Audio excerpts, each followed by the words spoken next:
Amazon's Undone. Without further ado, let's bring out our creative personages and stars, starting with director Hisko Hulsing.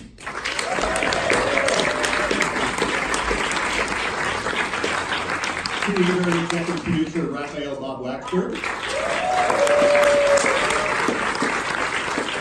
Creator and executive producer Purdy. She plays Alma, Rosa Salazar.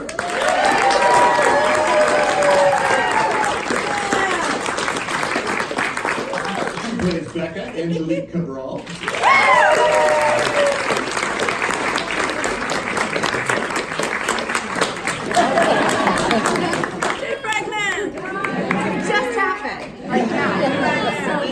Camila, Constance Marie.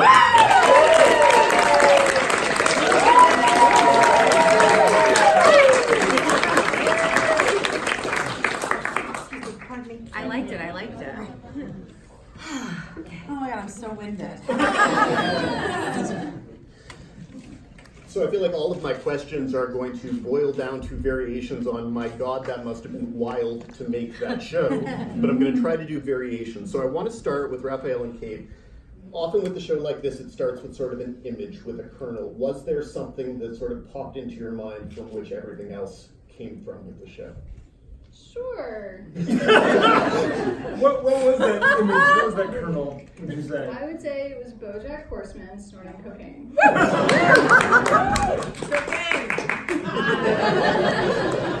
Yeah, Kate and I work on a show together called BoJack Horseman. And in the first season of the show, Kate wrote an episode called Downer Ending, which is an episode where BoJack goes on a crazy drug trip. We kind of break all the rules of our own series. And go inside his brain and kind of play with time in different ways. And when we start talking about what other kind of shows we want to make together, kind of the first instinct was like, what if we did that as a show? What if we, instead of waiting till the end of the season to go there, what if we just started there and then built from there? Right, which is an exciting prospect.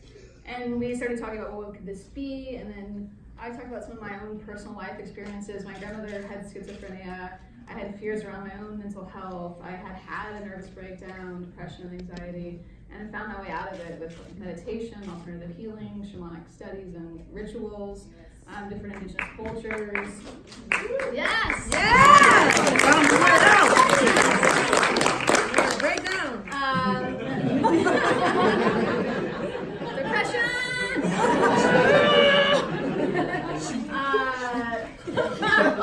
So we just started talked about how there are different ways of seeing reality, and maybe they're less limited than we tell each other. And so what if that's true? So let's explore that through these amazing characters.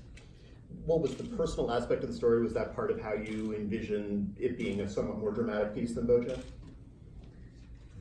Definitely. I mean, I think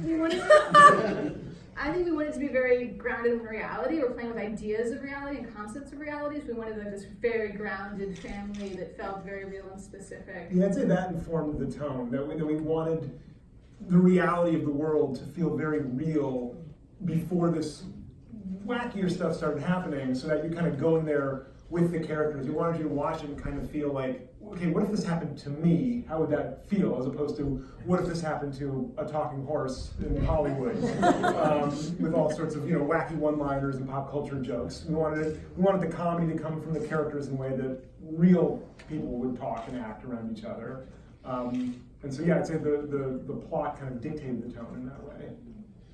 And apparently this is the first time that the rotoscoping process has been used in an episodic series, which somewhat boggles the mind, but also, I mean, it's a complicated thing. I would qualify that because there have been other shows that have used rotoscoping, including on Dream Corp LLC on Adult Swim. I feel like every time there's a tweet about Undone, the first rotoscope show, someone comments, well, what about this other show? But I think we're the first to use it this extensively and to have every episode be fully rotoscoped in the way that it is, yeah. So was it an immediate thing where you decided that was the style you wanted to go, and how did you bring Hisko in? Well, we didn't know at first. We knew we wanted to tell this story, and we thought it could be live action, but when it's live action, you're definitely saying this is reality, it's photo real, so that when reality starts to bend and stretch, you feel the difference. Like, oh, there's the fake part now. Right. And we wanted it to feel more like, oh, this is an extension of the real life we've already been living. Right, because everything that she's experiencing is real to her, so we wanted to feel cohesive. And then we saw Hisko's work, who's our director, and he did the animated interstitials and montage of Heck, the Morgan documentary about Kurt Cobain, and he's an oil painter, so it's all oil painted, it's very lush and rich, it has incredible depth and emotion, there's like a gloominess in those pieces, and we thought if he'd partner with us, this could be a really beautiful relationship, because it will give that grounded sense of reality, but it has that painted feel that it invites you to imagine. Every single background in those episodes is an actual oil painting made by Hisko and his team. And we have a bunch of them at our office now. It's like, we're in a museum all of a sudden. This is the most gorgeous office. Yeah, for just that one shot, we look at her from another angle. Someone had to paint a painting. Yeah, museum. Yeah, there's 2 second shots where there's a whole painting. So we spent 4 days. Television. Yeah. You suggested we wrote something.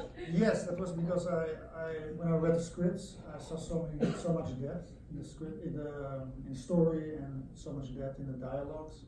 And I thought that if we would use normal animation, that animators would not be able to translate that, to get that sophistication. Yeah. And the other reason was that I thought that because there's scenes that are supposed to feel realistic, and there's all hallucinations and dream scenes and flash forwards, sorry, I'm native speaker. Flash forwards, flash backwards.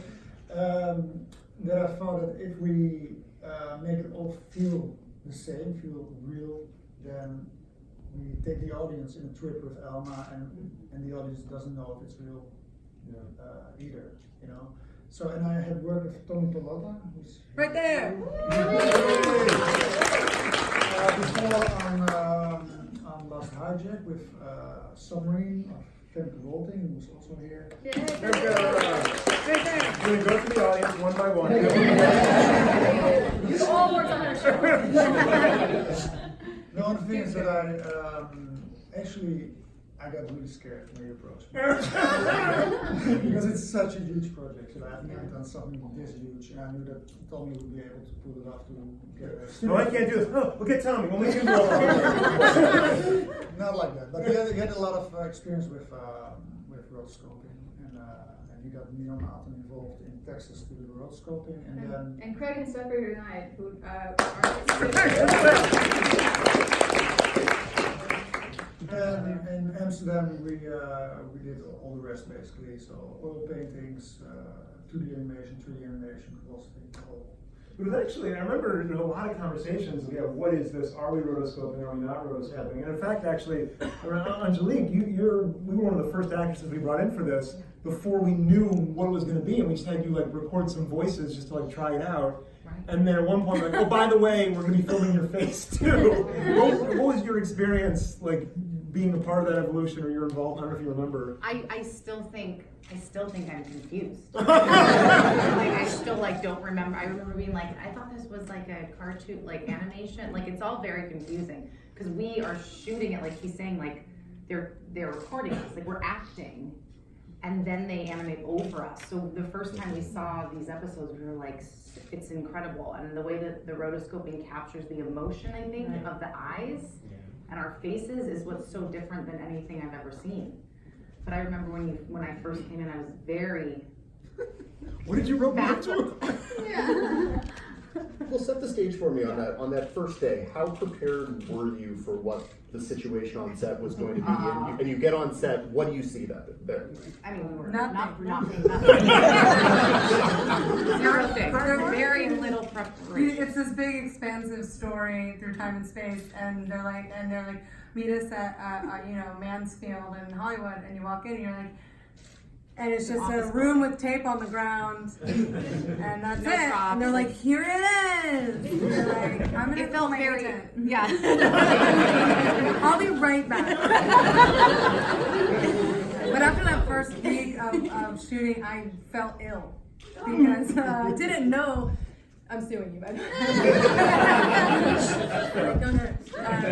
Because I didn't know the level of endurance that you needed to shoot It's a like show theater, like this. right? I mean, normally you shoot like, 3 or 5 or 8 pages a day. Max. And we shot up to 23 pages in one day. On And one then- day, and on then one other day. days it was like a cool 15. It wasn't 23 pages most days. Most days it was closer to 15, 16. 15, 16. That's a lot of pages. Yeah. Super easy. But we don't have that endurance don't anymore. know. That's like summer stock. It's like summer stock. I felt like we were all like in summer camp. Yeah, we were doing black box theater every single day. We had cast chairs, so we never sat in. Yes. There's very little turnaround time. Yeah, but I still make sure no one else sat in them. Yeah. I don't know what point. But I think that we all came away from that first couple of episodes like this is also thrilling and Right. groundbreaking, and we could tell it felt different than anything we'd done. Well, you And want to we be were like, used. Yeah, you don't want want to to be sit pushed. around and like putz around on your phone Yeah. and like. I mean, You I know, do. I mean, getting pregnant. I love referencing your pregnancy. I know it's a bit. It's a bit. But you just, is that why you did that? We have something to talk about. Doesn't seem sustainable. You want to, I remember calling my agent and being like, I just want to do something that I feel like I'm contributing at every moment. I don't want to sit around and eat Cheetos. Like, I want to be used. I want to use all of it. And You he was ate like, Cheetos. I yeah. I'm Latin. But they did. They used all. me. Yeah. All of us. all the time. And after that first week, I was like, okay, now I know. I think we all realized, okay, now we know the level of endurance, the level of energy we need to bring to this. And then it made every other job feel very easy. It really did. It We felt went back like to a work like, cakewalk. this is so easy. Yeah. Well, I mean, trying to imagine what the sets were like. I'm going into a cathedral, okay, and what does it look like? And like, don't walk there, Constance. That's a wall. Yeah, you went through a wall. That doesn't work. Well, show me what it's supposed to look like. I can't create a cathedral. So, but Hisko would come with It's a incredible. laptop and go, okay, let me explain. And he would have this beautiful thing. And in my reality, it was just apple boxes taped together, and they just stopped at a wall. And then I had like these tiny little things that were supposed to be a beautiful brass rail, and I just wung it basically, and it looks beautiful. Yeah, it's Don't you incredible. love that? Because you really get to play. Yes. Yeah. Yes. You really do. You stretch the limits of. And it also of like your made our relationship so abilities. strong. Yeah, We it did. As I an mean- actor with each other. Yeah, we're playing all day together. In the same room. In the You guys same had a room. strong relationship Nonstop. to start with. Like, I remember the first table we did, it felt like this was a family immediately. Yeah. It's Well, a Latin that's Linda. thing. It's a Latin thing. That's the It is a casting Latin director, Oh yes, Linda Linda, big Lamontagna. time. Yeah. She just has a really good knack for casting. She knows what will work. She's cast every animated show you've ever loved. Simpsons, Family Guy. I don't know why that's I wish she funny. did The American. Look, if every animated show you ever loved is BoJack Horseman and Tuca and Birdie, and now this, then Linda Lamontagna is casting. And Family Guy and American. Yeah, but those are okay. Fine. Those are Well, does it become a different casting process when you're casting somewhat as voices, but also obviously as physical actors as well? a little bit. Yeah, I mean, like Angelique, we're just casting voice, and it's like, oh, she could be we could use her face too. Is that how you always get cast? It's a great bonus. Like, we could use her face. Her face is okay. This is perfect. That's so good to nicely. know, Raphael. I really appreciate it. Somebody likes your face. Don't you feel better now? Really good. What a great bonus. It's really great. You get the voice and the face. But early on, there were some conversations of like, oh, are we going to do things where we use one actor's voice and another actor's face? And then very quickly, like, no, that's a nightmare. Why would we want to do that? That would have been so That would've been hard. incredibly hard. I don't know why we would have tried that, but it crossed our minds. Just for fun. Do you like my face? You have a great face. And a great voice. You have wonderful voices and faces. And what a treat that we can use every I feel like I had to ask. part of it. But I mean, the casting, we really do. I mean, it's really good casting. I have to say. Yeah. We all look very similar. Well, when you're on set, were you guys conscious of different parts of your process? Were you Our more faces. of your face, of your faces, of your voice, of your physicality, just sort of because of the amount of imagination you were being forced to use by what was not on set? Were you self-conscious in any different ways? No. I was really aware of my freckles. Oh, right. Well, they were Painted constantly them on. painted. You added Like, I never freckles. noticed that they were so prominent. You forget how You much you forget. really don't need to be in the moment. Like the less there is, the better. I mean, we did a bar scene, which you watched, and they put two high tables next to each other. It's a bar. They brought out 2 stools and 2 cups, and they're like, "That's your bar scene." And you don't need a lot to have this moment ring true. If the scenes Yeah. are written really well. Because those scenes are really real. And you forget that it's animated and you go into the relationship between, okay, stop it. I'm trying to say something deep here. The writing was really good.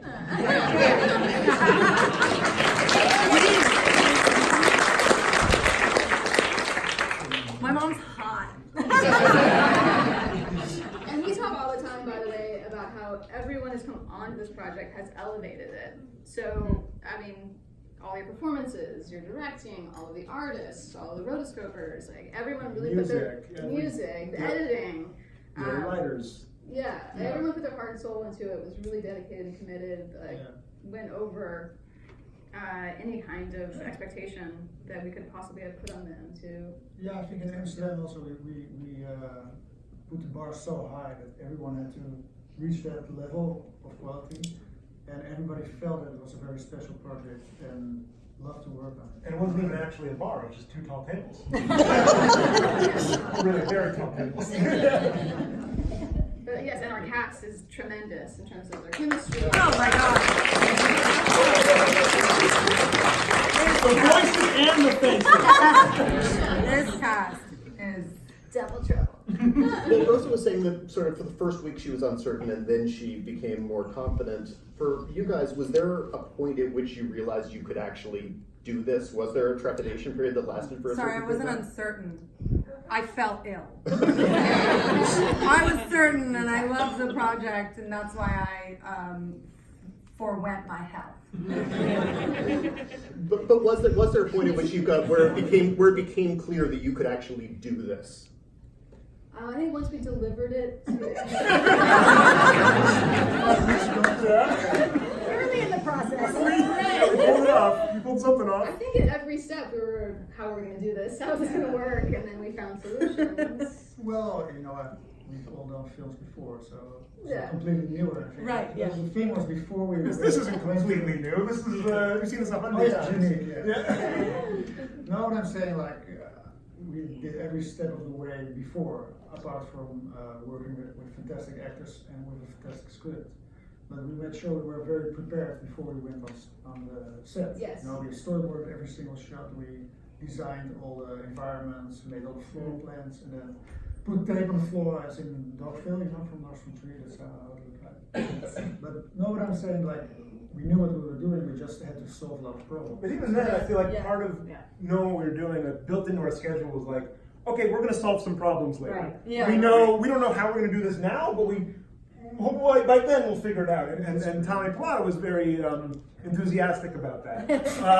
Because, there haven't been that many rotoscope animation projects, and so every time there is a new one, it's an opportunity for innovation in the process. And so when they did Waking Life, they figured it out. When they did A Scanner Darkly, they figured it out. And now with this show, there's more opportunities to figure stuff out. So even as we were shooting the show, I remember on episode 1, Tommy said, okay, here's the rules for shooting rotoscopy. You can have these kinds of patterns, you can't have these kinds of patterns. And then a month later, we were shooting episode 2. He said, okay, the rules changed, we found a new way to shoot. So these patterns are good and these patterns are bad. And then we have, okay, episode 7, that's gonna be very difficult. But by then we'll figure out how to do that. Okay, we're on episode 7. How we figured it out? Yeah. No, but let's get started, and by the time we finish it, we'll probably know how to do it. And then we did.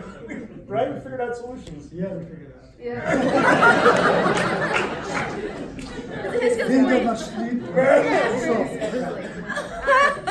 Hisko's point, we were very well prepared, and we essentially make the show 3 times. Like we make an animatic from the storyboards, and then we live action shoot it, and then we go to a mountain, they rotoscope it, and then it goes to Amsterdam. And this is all the painting and compositing, and at every step we're looking at edits. So Tweaking stuff, and changing tweaking stuff. And we have like no idea what's going on. The actors are like, okay. I will attest that I did hear somebody go, we can't shoot it like that. We don't know how to make that happen. Oh, we'll figure it out. I literally heard it out loud. I'm like, what are we doing? Where's the cathedral? Well, what were the conversations that you guys would have after shooting to sort of make sure that you guys were all on the same page and that you guys were all confident that what was happening was what was supposed to be happening? We can talk about that.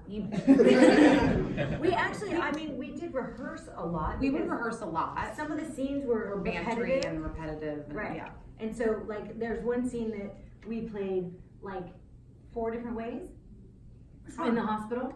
Oh, Where right. the dialogue right. changed every little bit, and then I was like, okay. Well, that's for each time we're sliding back in to time. right, and you make a different choice. Exactly. And that was the interesting. It's like, where are we now? Yeah, Do yeah. I hit you now? Well, there were a lot of conversations like that, logistical conversations. Right. Where are we? And sometimes we'd be stumped, right? We're like, well, sometimes we even with the placement of my shirt, because I'm wearing the shirt all the time, so that there is no, oh, she's wearing the yellow shirt, it's Tuesday. So there were moments where it's like, well, if my shirt was cocked to the side on this, and it. I remember there was one scene that could be, we shot out of order. Yeah. And at one point your shirt had kind of fallen down. Yes. Then we shot the other scene, your shirt was back up. Yeah. Okay, we have one scene in between them. Yes. We have to have her shirt kind of go like this Yes. during the scene to explain how her shirt went from here to there. I remember us being completely stumped for at least 5 minutes, the 4 of us standing in a circle, like, thinking about this. But then I think ultimately we're like, time travel! It happens in the thing. And we don't know what happened! It's just a stitched reality. Right. Let's keep going. This is If expensive. you're asking what happened to your shirt, that's what you're supposed to be asking. Yeah. Ooh. We would get really heated too. It's just like, but if I see him on Wednesday and he's saying that Thursday, Friday don't exist, but then I'm going to church. And some of those questions just don't get answered because it's like, ooh. Hi. And that's the kind of leadership you want. Ooh, and you're like, all right, I'll do it. You can only answer so many questions until eventually you get to, ooh. And We have 17 more pages to get to today. Ooh, let's go. I will say that in the cast we didn't really have like trailers and stuff. It was like a cast room for all of us. It was And I was Linda's like office. pumping half the time. She was pumping her boobs. my first baby. I've had a lot of She does this a lot. We would all be like together and like Yeah, pumping. it was a real sweaty affair. Again, it's theater. Yeah, it Reminds was me, like like backstage of theater. Yeah, but we'd have a lot of conversations in there about the nature of reality. Right. About everything, really. We got very close very fast. Yes. As a cast. Well, Kid and Raphael, how much do you guys feel like you understand the exact rules of time travel as it works within the show, and how much were you kind of winging it as you were going? Raphael? Well, what we talk about in terms of the nature and reality of this show is that we're excited for the audience to come to it and bring their perspective of reality as well. That it's an interplay with all of these other realities. And then we're not actually answering any questions about how anything necessarily works specifically for sure, because it's about the not knowing. It's more about the questions than the answers. I'm not sure if that was a pop out. You know now. You know. See how it works? Amazing. But no, we were very specific that we want this show to hold up to multiple interpretations. And so there would be moments where we talk like, is this too confirming in one direction, or how do we kind of pull it back in another way? And I would hope that 2 people can watch this show and have very vastly different interpretations of what they know the show is telling them. Right. And even, I think, amongst the 3 of us, or even maybe the 6 of us, we might not all agree on what is actually happening in the show. Yes. Yeah. And there was always some like funny conversations going on what was really happening. Yeah. There's always this ambiguity if she's schizophrenic or if she's really and time travel. I think that's, for me, that's the emotional core of the whole series. She could be both. Yeah. Yeah. Whoa!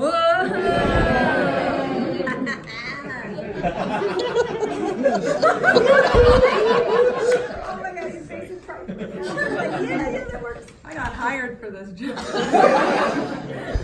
So lucky. I think it's interesting because the time travel people obviously have opinions on, but it's less maybe personal, whereas the schizophrenia and the mental illness conversation and also the spirituality and the indigenous cultures conversation, those are things that people actually take deeply personally.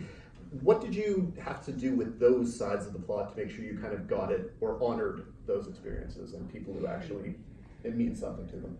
Kate? Well, as I mentioned earlier, it comes from my own personal experience. So we try to treat everything with incredible honesty and love and respect in every moment, and hopefully that comes through. And the one thing we're playing with in terms of perceptions of reality is that each of these characters has their own perceptions of what's right and wrong and what's absolutely happening or not happening. So seeing the tension between those characters and their realities, hopefully you start to get the sense of maybe no one actually holds the truth or owns the truth. Like perhaps the truth is larger than any one of us. So that you can have these different perceptions when it comes to spirituality or religion or indigenous cultures or fantasy or time travel or theoretical physics, and that those can just be individual perceptions. And perhaps none of them is exactly 100% the whole truth. And Yeah. She's so smart. I love her. That's why she's what did you have by way of advisors, though, for certain things on set? Yeah, sure. So we worked with this woman named Hulsing Carmelo, who's in a later episode, and she's this fantastic advisor. She's also does danza, which is traditional Aztec dance, and she grew up performing dances and also teaching about different indigenous cultures with her mother. And we also worked with this shaman from central Mexico who I'm friends with, named Constance, who has a little cameo. And he's taught me a lot about, he and his wife both actually, about different, like Mayan, Toltec, Olmec, Aztec cultures from that central Mexico, southern Mexico region, and northern Guatemala. And also working with other indigenous healers from India and also from Polynesia, just people I've come across within my life, my own experiences. Like a lot of this, this reference is not necessarily stuff we brought to the show. It's stuff that you had researched on your own Right. already, and were, Constance is someone you studied with. Right, I met the Kogi from Colombia. I went down to Colombia and spent time with them. And yeah, so just actually meeting these people and spending time in their environments and learning from them. Were there things you were realizing as you were going along that you were getting to do on this show that BoJack just couldn't let you do in terms of tackling somewhat similar issues and structural challenges? Oh, I mean, tonally, that's the big difference to me between the two shows, is that here it is a very grounded reality, and it's about this family who loves each other but just doesn't see each other in the exact same way that they want to be seen all the time. So I think we sort of pushed that direction. I mean, it seems like BoJack is a spectrum. I can go as wacky as animal jokes and as deep as a history of family trauma. And I think this sort of skews towards maybe the deeper end and maybe a little off that scale a bit, only because you don't have the counterbalance of the giraffe whose neck rolls up so he can get to his car. Not in these first two episodes. Right. Stay tuned. We'll see. Yeah, I'd say, I think this gave us the opportunity to, slow down a little bit too, and have some of these family conversations that felt very real and grounded in a way that on BoJack, I think, now we're making the 6th season of BoJack. We've kind of allowed ourselves more time to slow down in some cases and have just conversations, but there is this kind of feeling of like go, move, and this was like, no, let's carve this out. Let's have this whole first episode where nothing that crazy happens. It is just about getting to know this family and these family dynamics and how they react to each other and bounce off each other. Let's really live with these people for a little bit and not necessarily have to push towards the next joke or the next extreme thing, which has really been lovely. Did you always know that you wanted the first episode to be as, to some degree, grounded in reality as it is? No, actually. Actually, the first, originally, when we were developing this, really early on, the second episode in the hospital was the first episode. Because like I said, it was, let's start with our crazy episode and then build from there. And we wrote that episode, and we showed it to Noel and Steve, our executive producers at Tornante, and their reaction was, what is this? We maybe need a little more context for what's happening. And then we said, okay, yeah, well, rather than kind of build, a first act into this episode to lead to the car crash, what if we kept this pristine as its own episode, but then did a separate episode that was all about these people before the car crash? And that was really, structurally exciting and intriguing. Could we sell maybe even a different kind of show than what this is, and have people, as they're watching, go, okay, I get what this show is. Wait, what is this show? And then episode 2, okay, what is this show? And then episode 3, okay, I think I get it now, but what is this show? And have that build over the course of the season is exciting. Yeah, and to Amazon's credit, they have been incredibly supportive in letting the story unfold that way and finding ways to help market this insane story so that people get it and understand that it is going somewhere. So having that sort of patience has been really rewarding for us. Yeah, I was nervous because they're all about 2-day shipping. You want things to ship a little more slowly. And to their credit, they understood the benefit of that. And that's the kind of writing you get on our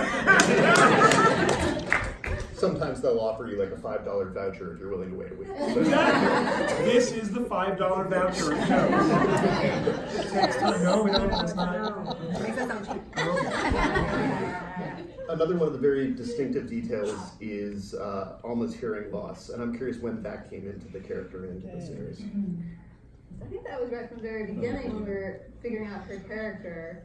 We wanted her to be pulled in different ways. So her mother is Mexican-American, her father is Jewish-American. She is having this experience where she's shifting between realities. She also is in the hearing world, but is also part of the deaf world and deaf culture. And I studied ASL and the deaf as part of the deaf community in high school and college. I just fell in love with this deaf community, with their culture, because they're very warm and welcoming, and they're very tight traditionally. And also when Alma is young and comes of age to get her implant, that's right at the time where it's like the late 90s or late 2000s, where it's very controversial in the community. There's an interesting history about the cochlear implant and how there was a lot of fear that it would actually destroy the community, like take away children or members of the community, because now maybe the language would change, how they sign, how they communicate would change. And I thought that would help in terms of Alma and her identity and how she's stretched, like how she's sort of in between spaces, in between worlds in many different ways. And Rosa, how did that inform your performance? What research did you do there? Well, I got to study with Anthony. Yes, which you studied with for Search the Birth. Yes.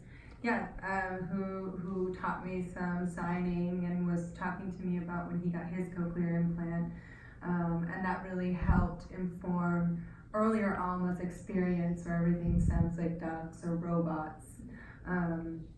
And speaking with him really, it made that line really clear for me. It gave me a lot of insight into the line where she says, I didn't know that silence sounded so alive.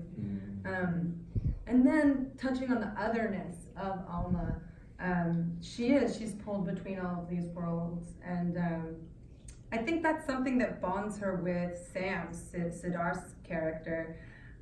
It feels very other. He's a stranger in a strange land, and I think that's something that really bonds them, is their otherness. And we get to explore that more. We explore their relationship. I think it's very notable that one of the later episodes really does have the whole storyline about when she gets the implants, and it's one of those things where I feel like in some shows it happens at a point at which you're already into the murder mystery, and some people would be like, okay, gotta charge ahead. What did it take to have the confidence to know that you could actually stop, pause, and actually honor this experience? I don't know if it was confidence, just as a strong want and interest, and feeling like this is an important story, it's an important part of her character, and I want to tell this story, and I want people to watch it. But doesn't it make it more intriguing for us as viewers to have the privilege of investigating of slowing down and investigating more about the characters so that we care about the murder mystery that they're going on. I think that when things are just kind of schlocked at you, it's not enjoyable for any of us. I think one of the pleasures of episodic television is you can kind of take these half-hour chunks and okay, this is the story we're telling right now. We're going to, move our seasonal story down the football field a little bit, but it's not just about 8 chapters of this long thing that we've just chunked up into 30-minute slots based on where it falls in our 4-hour movie. I think we were really very specific in the writer's room of like, okay, we want to tell this story this episode, we want to tell this story this episode. And I think that leads to a more pleasurable seasonal experience. Yes, your question. Did you raise your hand?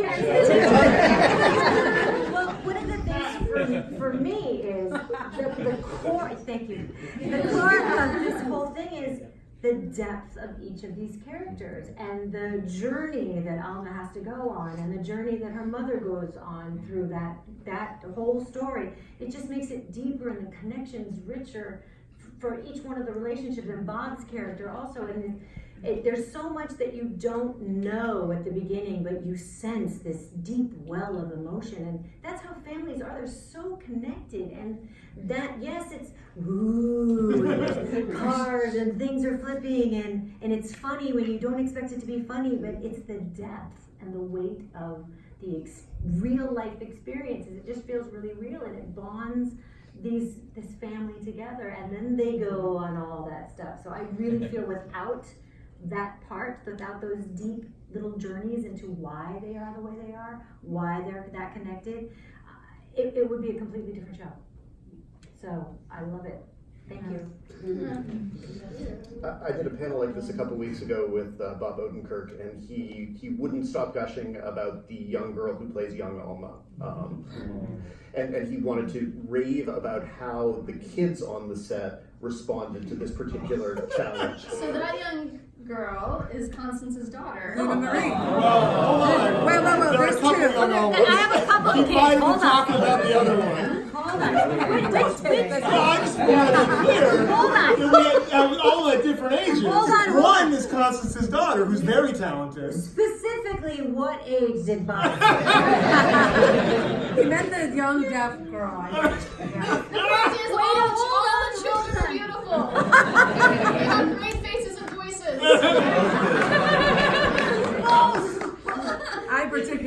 I choose Luna Marie. I'm more of a fan of the Luna. Okay, let me just say, what we're all talking about is my actual real daughter played Rosa in flashbacks, did a deaf accent, learned sign language, and she did a stunt. One day she did 8 scenes and I had like 2. And it was her very first acting job. So I hope Bob is talking about that, but Luna's incredible. I'm very lucky to have her on the show. I also wanted to talk about the other actors. because there was the 2. Kristen, yes, because this is how incredible Linda is. Because for the periods of Alma's life where she was without hearing, we did want to find deaf actresses. And for the other, there's some other flashbacks where we meet some other deaf characters, and we wanted to be respectful and get some deaf actors. And I remember telling Linda, okay, Linda, we need you to find a 3 or 4 year old deaf Latina actress. That looks somewhat like Rosa. And she did. Yeah, she did. They also asked Linda to find a young Tamil actor to play young Siddharth, Dhananjay, who plays Sam, and that is how specific Linda and this team was about casting. And where did you go to find these people? Linda and I went to the Hindu temple in Malibu. And just handed out cards. And I was like meditating and doing food offerings, and then Linda's in the back like handing out business. And they did, because it wasn't everything is handled with such respect and care. They weren't like, just get an Indian. Like, no, but you work on shows where they're like, just get an Indian. And as a Latin person, they're like, you could be Puerto Rican, right? And you're like, nah, bro, I'm Peruvian. They're like, that's like Mexican. Nah, it's not. We did cast you as half Mexican. No, true. Moving on. But after that, now we gotta be careful. But I did date a lot of Jews, so I think that qualifies as half Jewish at this point. So. There you go. Just leave that way. Half a point for me. So what do you guys see when I'm gonna Nice take off. transition. I'm gonna take off. Why are you myth-bustering us tonight? It wasn't talking about your daughter. It was talking about the death Totally daughter. been about my Could daughter. have been both. I think Bob was very charmed by all of the talented children we got on this show. Did he talk about the other actors at all? Oh my God. She didn't play young Alma. She played young Becca. Thank you. Yeah. Oh my God, Angelique, you're here. Like, See, this is what happens when you hang out in an office way too long with we love each other. That's What was the question? What was your question? What was your question? What do you want? I have a question. Did none of you have a question? Why did you have a wristband? Because we got here an hour early and we were building Legos. They're like, who is this man? You got a question? Yeah, we swear. if Raphael wants to talk about No, I think I got my answer. Oh, his question was not important at all. I know a lot of actors don't like watching themselves on screen. What is the effect of watching yourself in this particular, very stylized form? Totally awesome. Way Yeah, better. awesome. Way better. Way better. So it's like not really you. Right. Well, do you notice things though about yourself as an actor when you see yourself in that particular highly stylized format? Not just freckles. I was gonna say my freckles. But those were put on. They weren't real. No, I do have freckles. Have this conversation Right, after. exactly. I feel like watching yourself as an animated character is definitely weird. It takes a minute to like get used to it. Right. I'm used to it. I'm I'm 100% used to it. I one time was a chicken. I was an animated chicken. That's different. Did you notice things about yourself? She had freckles and But on this show, But on this show, I was like, I felt like it was very emotional. I actually felt like you got more emotion than watching. It was a depth to the emotion, would you say? I think it was easier for me to.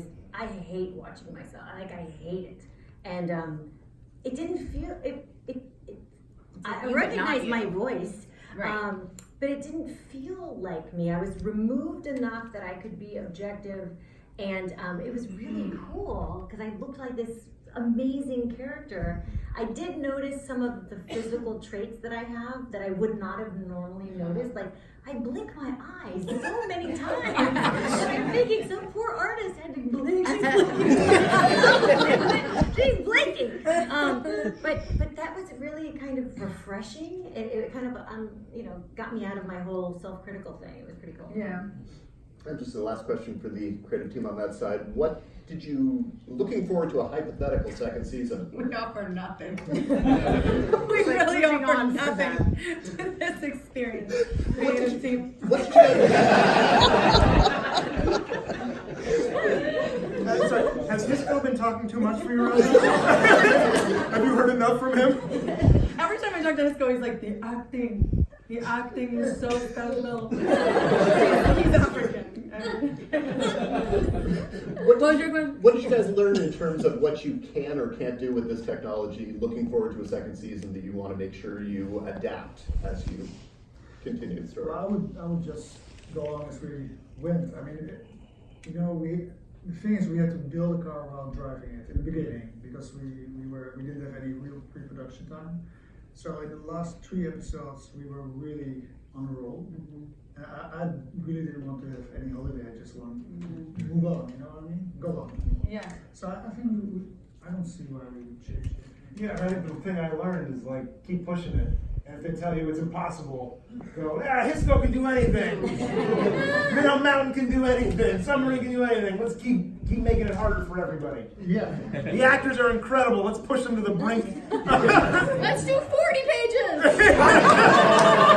That's the thing. I asked the set supervisor, they're going to stop with adding shots to my shooting day, you know? Then I get a heart attack or something. He said no, he said no. There's a great photo of you on the very last day in Los Angeles, and he's just completely laid out in the hallway of his hotel. It was not acted, I can tell you. No, it was real. It was 100% real. Yeah, because, you know, we were on set for 13 hours a day, I think, 12, 13. But after that, I had to go back to my apartment to review all the stuff that was going on in Amsterdam and in Texas, so it was 15-hour days. And it's too much. You get home at the end of the day in Los Angeles, and you get a call from Amsterdam saying, "Good morning!" Yeah. We did really get into the swing of things. Yeah, by the end. By the end, we were really on the roll. Yeah, definitely. Yeah. The first season of Undone premieres on September 13th on Amazon. Thank you all for coming out tonight. And thank you to Hisko, Raphael, Kate, Rosa, Angelique, and Constance.